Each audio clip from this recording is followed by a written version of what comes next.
రోజు తెలంగాణ శాసనసభ సమావేశాలు జరగనున్నాయి. వరుసగా రెండో రోజు శాసనసభలో ప్రశ్నోత్తరాలు రద్దు చేస్తూ స్పీకర్ నిర్ణయం తీసుకున్నారు. నిన్న 17 గంటలకు పైగా సాగిన శాసనసభ జరిగి రికార్డు సృష్టించింది. ఇక ఇవాళ సభ ముందుకు స్కిల్ యూనివర్సిటీ బిల్లు రాబోతోంది. ఈ బిల్లును మంత్రి శ్రీధర్ బాబు సభలో ప్రవేశపెట్టనున్నారు.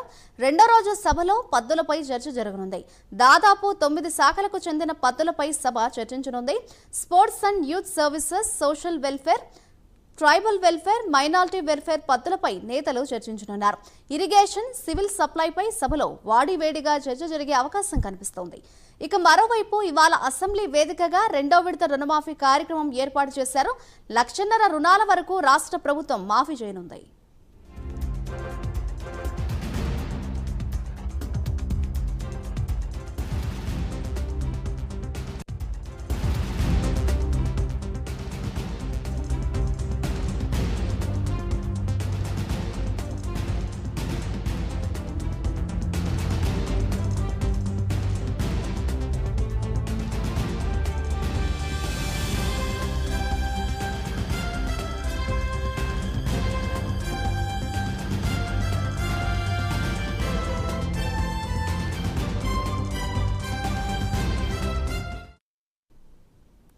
ఇవాళ 6వ రోజు తెలంగాణ శాసనసభ సమావేశాలు జరగనున్నాయి. దానికి సంబంధించిన బ్రేకింగ్ న్యూస్ చూస్తున్నాం.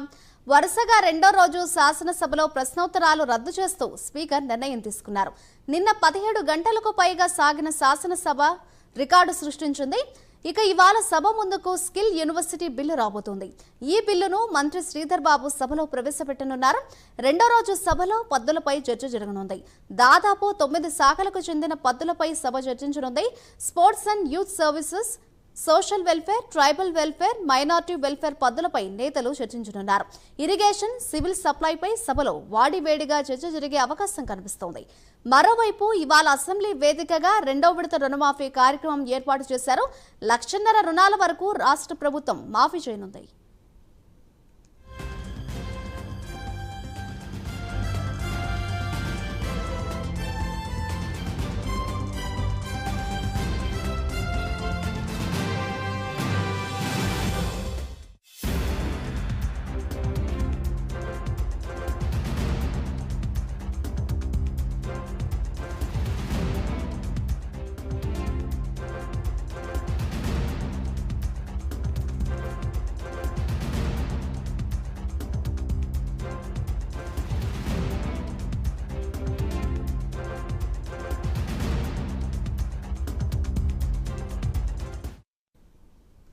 ఇవాళ 6వ రోజు తెలంగాణ శాసనసభ సమావేశాలు జరగబోతున్నాయి. ఇదే అంశంపై మరింత సమాచారాన్ని మా ప్రతినిధి నాగేంద్ర అందిస్తారు. నాగేంద్ర,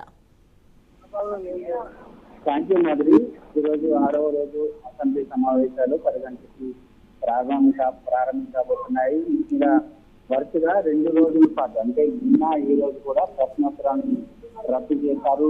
నిన్న ముఖ్యంగా 17 గంటలకు పైగా కూడా శాసనసభ కొనసాగింది. అర్ధరాత్రి 3:30 గంటల వరకు అంటే తెల్లవారుజాము 3:30 గంటల వరకు కూడా అసెంబ్లీ సమావేశాలు కొనసాగినటువంటి పరిస్థితి ఉంది. గతంలో అర్ధరాత్రి 12 గంటల వరకే శాసనసభ నడిచినటువంటి పరిస్థితులు చూసాం. తాజాగా నిన్న మాత్రం 3:30 గంటల వరకు జరిగినటువంటి పరిస్థితి. ముఖ్యంగా ఈ రోజు శాసన సభలో ముఖ్యంగా ఈ రోజు స్కిల్ యూనివర్సిటీకి సంబంధించినటువంటి బిల్లుని శాసనసభ వ్యవహారాల మంత్రి అయినటువంటి శ్రీధర్బాబు ప్రవేశపెట్టబోతున్నారు. దాంతో పాటు మరొకవైపు ఈ రోజు శాసనసభలో 9 శాఖలకు సంబంధించినటువంటి 10 పద్దులకు పైగా కూడా చర్చించేటటువంటి అవకాశం ఉంది. దాంట్లో ప్రధానంగా మంత్రి శాఖ అంటే స్పోర్ట్స్ అండ్ యూత్ సర్వీస్ తో పాటు సోషల్ వెల్ఫేర్, అదేవిధంగా ట్రైబల్ వెల్ఫేర్ తో పాటు మైనారిటీ వెల్ఫేర్ పద్ధతులపైన చర్చ జరగబోతుంది. దీంతో పాటు ఇరిగేషన్ అండ్ సివిల్ సప్లై పద్ధతులు కూడా శాసనసభలో చర్చ పెట్టబోతున్నారు. దీంతో పాటు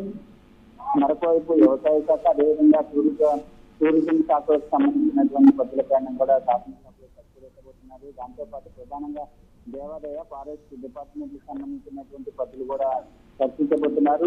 దీంతో పాటు మరొకవైపు రోడ్లు, భవనాలకు సంబంధించినటువంటి పంచాయతీరాజ్ శాఖతో పాటు అదేవిధంగా ఇతర కొన్ని కీలకమైనటువంటి శాఖల పైన ఈ పద్ధతులపైన చర్చ జరగబోతుంది. ముఖ్యంగా ఈ రోజు జరిగేటటువంటి శాసనసభలో ఇరిగేషన్ తో పాటు సివిల్ సప్లైకి సంబంధించినటువంటి పద్ధతులపైన పూర్తిగా వాడివేడిగా చర్చ జరిగేటటువంటి అవకాశం కనిపిస్తుంది. ఎందుకంటే ఒకవైపు కాళేశ్వరంకి సంబంధించినటువంటి అంశంలో ఇప్పటికే ప్రభుత్వం ప్రాజెక్టుకు సంబంధించి కుంగుబాటు కానీ ఇతర అంశాలపైన విచారణ చేస్తున్నటువంటి నేపథ్యంలో ప్రస్తుతం ఇరిగేషన్ శాఖకు సంబంధించినటువంటి దాంట్లో కాళేశ్వరం ప్రాజెక్టు దాదాపు 1,00,000 కోట్ల పైగా కూడా వచ్చింది.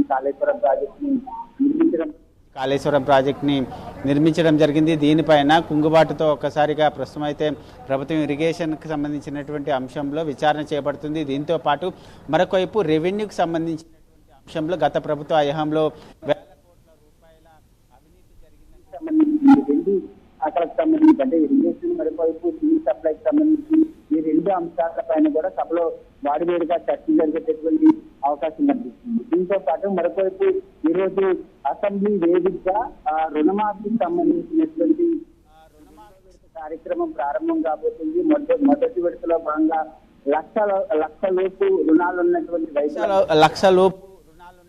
రైతులందరికీ కూడా రుణమాఫీ చేయడం జరిగింది. అదే విధంగా మరి కాసేపట్లో అసెంబ్లీ వేదికగా 1,50,000 ఉన్నటువంటి రుణాలన్నింటినీ కూడా సీఎం రేవంత్ రెడ్డి ఆధ్వర్యంలో రెండో విడత రుణమాఫీకి సంబంధించినటువంటి అంశంలో దాదాపు 7,000 కోట్లకు పైగా కూడా రుణాలు మాఫీ కాబోతున్నాయి. గతంలో మొదటి విడతలో భాగంగా 6,000 కోట్లకు పైగా కూడా రుణాలు మాఫీ చేయడం జరిగింది. ఓవరాల్ గా రైతు రుణమాఫీకి సంబంధించి 2 లక్షల లోపు 2 లక్షలు ఉన్నటువంటి రుణాలన్నీ కూడా మాఫీ చేయబోతున్నారు. ఓవరాల్ గా 31,000 కోట్లకు పైగా కూడా 31,000 కోట్లకు పైగా రుణాలు మాఫీ చేసినటువంటి 3 విడతలు అంటే మొదటి విడతలు 1,00,000, ఈ రోజు 1,50,000, ఆగస్టు 15 లోపు 2 లక్షలు ఉన్నటువంటి రుణాలు కూడా మాఫీ చేయబోతున్నాయి. మరి కాసేపట్లో అసెంబ్లీ వేదికగా ఈ రుణమాఫీ సైతం జరగబోతుంది. ఓవరాల్ చూసుకుంటే ఈ రోజు అసెంబ్లీ సమావేశాలు వాడివేడిగా జరిగేటటువంటి అవకాశం కనిపిస్తుంది.